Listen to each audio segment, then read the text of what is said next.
xibaar yu wér te wóor ca tàng-tàng ba abonnez-vous pour ngeen di mën di jot suñuy vidéo.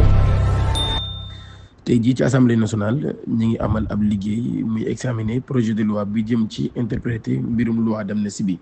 loolu yi kon moo waral tey ñu daal dajale député yi ci assemblée nationale ñu daal di commencé boobu lépp liggéey ci biir assemblée nationale ba kon ñu daal di seetlu ni ginnaaw bi nga xamee ne Amadou Ba nekk ab député bokk ci parti bii di Pastef moom mi daan nay sàkk kon ngir ñu daal di interpréter li nga xam ne moo di la loi d'amnistie loi bi nga xam ne kon dañ ko yóbboon ci assemblée nationale te mu nekkoon ab projet de loi boo xam ni régime bi fi jógee woon te Macky Sall daal di nekkoon président de la république bu Sénégal ca yooyu jamono moom moo ko yóbboon ci assemblée nationale ngir ñu daal di amnistier ay mbir yoo xam ne xewoon na ci atum 2021 ba 2024 lu ñeer mbirum politique. ci loolu yi ñi nga xam ne ñoo di waa Pastef waxoon ni bu ñu accéder au pouvoir dañuy rek def seen kéemtulaay kàttan ngir ñu abroger boobu le projet de loi waaye nag dafa mel ni xew-xew daf ci mujjee am ndaxte daal ginnaaw bi nga xamee ni daan nañu ñëw accéder au pouvoir nag dañoo gis ne rek projet de loi boobee daal au lieu ñu koy abroger waaye nag daal dañ ko war a interpréter ci loolu yi kon ci lañ yóbbee boobu lépp dogal ci assemblée nationale. waaye ñi nga xam ne nag ñoo di député yi voté woon ngir ñu def boobu lépp loi d'amnistie ñoom ñi nekk ci assemblée nationale ba te Abdou Mbow bokk ñi ci gën a ràññee ko ñoom ñi nag li ñu jàpp rek mooy boobu lépp loi d'amnistie nag soit dañ ko war a abroger totalement wala rek ñu daal di koy nag bàyyi noonu comme ni mu meloon maanaam daal li ñu jàpp mooy bu fekkee dañ koy abroger dañu war def une abrogation totale daal di dindi loi ba mu set wala kon ñu daal di bàyyi boobu lépp loi d'amnistie waaye daal lu ci mën a am mooy ci assemblée nationale moom jamono ji kon ma ngay jax ndax mbir yi commencé na ci diggante gi nga xam ne moo di Abdou Mbow ak Mettal am nañ ab débat bu métti lool boo xam ne am na seen diggante bu ku ci nekk yëkkati ay kàddu di ko teg ci sa kaw moroom waaye tamit ñi nga xam ne ñoo di ñaari wàll yëpp ku ci ne yaa ngi layal li nga xam ni moo di mbir mi nga def parce que bu dee ñi nga xam ñoo nekk ci côté pouvoir bi dañoo jàpp ne ñoom boobu leen loi d'amnistie même bu dee dañ ko abrogé daal duñu mën a continuer di topp nag ñi nga xam ni kon ñoo defoon yooyu la mbir ndax ginnaaw bi ñu ko abrogé ba pare dafay mën a rek valable dans le futur waaye nag li nga xam ne moo passé daal ñi nga xam ni dañoo nekkoon ay bénéficiaires ci boobu lépp loi kenn dootu leen mën a topp kon daal ci li ñu dëgmal ci kanam rek ci lay loi bi di amatee sens wala muy am njariñ kon loolu yi moo tax ñoom kon ñu jàpp ne loi d'amnistie bi daal dañ ko war a interpréter bu ko defee kon dinañ mën a topp yenn yi nga xam ne ay crime la moo xam mu nekk ay crime de sang wala sax mu nekk ay mbir yoo xam ne kon dañoo jàpp ni daal loi d'amnistie bi waru cee bokk maanaam daal li nga xam ne kon dafa am ay victimes directes muy nit ñi nga xam ni xëy na ay préjudice lañ maanaam dañ leen a laal direct moo xam ñun tooñ wala ñu mënti doon ñooñu su boobaa kon dinañ leen mën a delloo li nga xam ne kon moo di seen ax loolu yi kon bokk na ci li nga xam ni moom lañ koy layele jàpp ni daal moo tax kon daal di bëgg interpréter li nga xam ni moo di la loi d'amnistie bu ko defee kon képp koo xam ne bénéficiaire nga ci nga xam ci waaye tamit ñu xam yan la ñuy baale ak yan lañ munta baale ak yan moo nekk yoo xam ni dañ koy topp ñi nga xam ne dañ koo defoon muy wàllum faat bakkan ak yu di mel ba ñenn ñi sax daal di jug nag daal ne dañuy viser li nga xam ne moo di les forces de l'ordre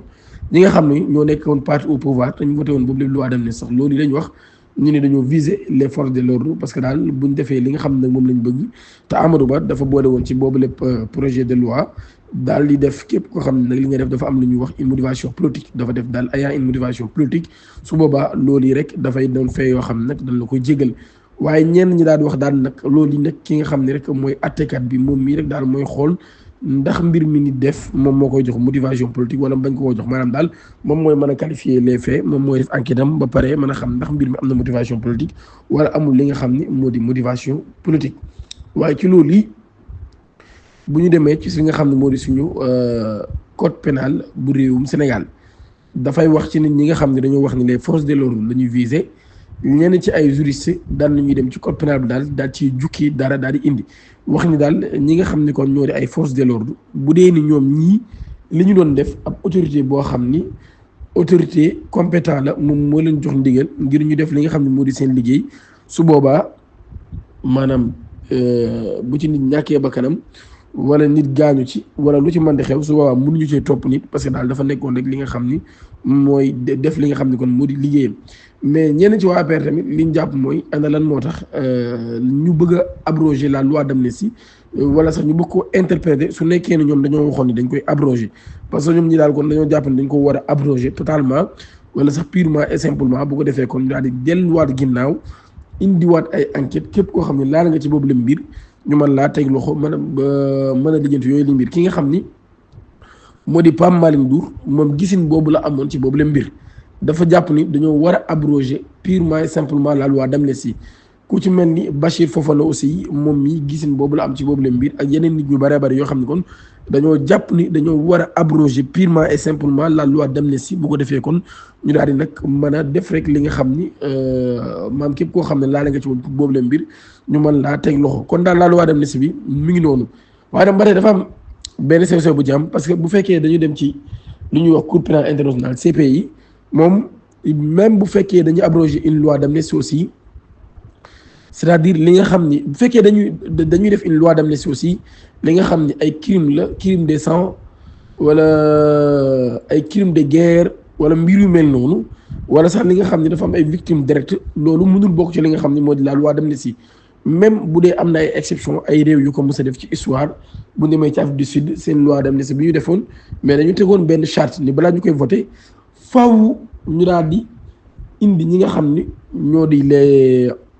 les coupables c'est-à-dire ñu daal di situer les responsabilités ñu ne diw yaa def lii diw yaa def lii def atte bokku ne ñu xam ne li nga def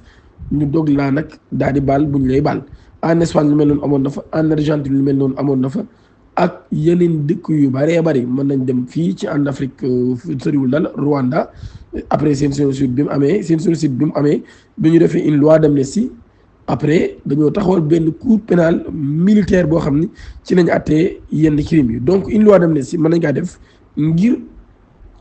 ñu daal di baale mais baale balaa ñu koy def aussi il faut c'est-à-dire ñu daal di am li nga xam ne moo di dëgg bi xam fan la féete xam kan moo am tort xam kan moo am dëgg parce que aussi mun ñu baale mbir yoo xam ni xamuñu nan la demee xamuñu kan moo am dëgg xamuñu kan moo am tort en tout cas la loi d'amnistie yóbbu nañ ko assemblée nationale te forcément dina jàll interprétation de la loi d'amnistie boobu yóbbu nañ ko assemblée nationale te forcément dina jàll parce que Pastef moom moo am la majorité te député bi nga xam ni moom moo porté boobu lépp loi Amadou Ba la nekk député boo xam ni Pastef la bokk nekk un juriste aussi de métier boo xam ni xam na tuuti ci wàllum droit yu ni mel wala sax xam na ci lu bari bari laa bëgg a wax donc c'est une loi boo xam ni yóbbu nañ ko à l'Assemblée nationale ñaari boor yëpp ku nekk yaa ngi layal li tax nga jàpp ni nga téye fi nga téye ñi ngi layal pourquoi ñoom ñu jàpp ni loi d'amnistie bi dañ ko war a abroger purement et simplement ñii di layal pourquoi ñu jàpp ni dañoo war a interpréter la loi d'amnistie mais ku ci ne am na ci loo téye ci lay yi nga xam ne yaa ngi koy def mais li ci gën a am mooy Pastef seen ay campagne nag dafa bokkoon ci seen nan laa ko mën a waxee seen ay promesses de campagne ñu wax ni ñoom bu ñu amee la majorité wala sax bu ñu amee majorité à l'Assemblée nationale dañuy abroger la loi d'amnistie loolu bokkoon ci li nga xam ne doon nañ ko campagne même le président de la République waxoon na lu mel noonu même le premier ministre Ousmane Sonko nga xam ne moom moo jiite woon liste Pastef bi demoon ci élection yi waxoon na lu mel noonu donc en tout cas mbir mi ngi noonu loolu lañ ko toppal ci Assemblée nationale ak ni muy évoluer après dinañ ñëw ñu indiwaat leen ci ay leeral ak lan lañ ci xam.